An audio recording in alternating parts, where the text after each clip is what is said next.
সকালবেলা বাসার থেকে বের হয়েছিলাম 7:30টায়।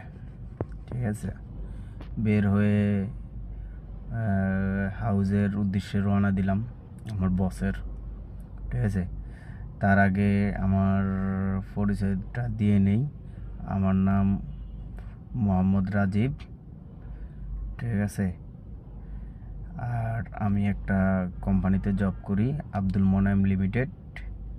ঠিক আছে, ইগলু আইসক্রিমে। তো আমি অফিসে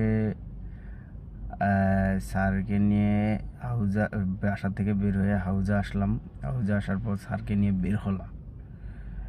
বের হওয়ার সময় হঠাৎ করে একটা লোক এসে বলল যে, ভাই আপনার এটা কি ওবার? পরে আমি বললাম, না ভাই, আমার এটা ওবার না।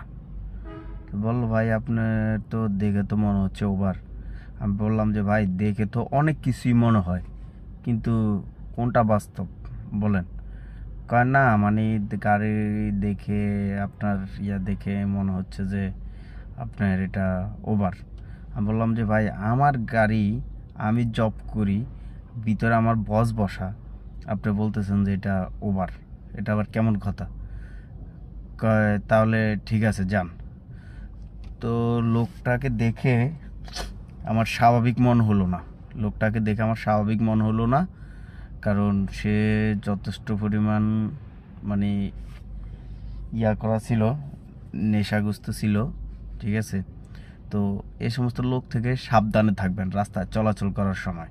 ঠিক আছে, উনি আমার গাড়িতে উঠতো, আমার বস যদি না থাকতো হয়তো মনে করেন যে কোনো একটা ওনার কুমতলব ছিল, খারাপ উদ্দেশ্য ছিল। তো এই সমস্ত মানুষ থেকে অনেক সতর্ক থাকবেন, দূরে থাকবেন। ঠিক আছে, আর এখন দেশের পরিস্থিতি খুবই খারাপ। তো এখন কোনো কিছুই আপনি বিচার পাবেন না। কোনো একটা অন্যায় হলে বিচার পাবেন না, আপনার জুতার তলা ক্ষয় হয়ে যাবে, কিন্তু আপনি বিচার পাবেন না। ঠিক আছে, কারণ এখন দেশ এরকম অবস্থানে আছে। তো দেশটা স্থির হোক, স্বাভাবিক হোক।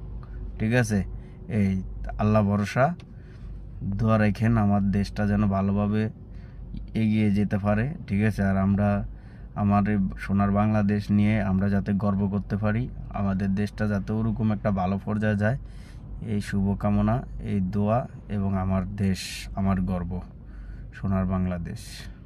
আসসালাম।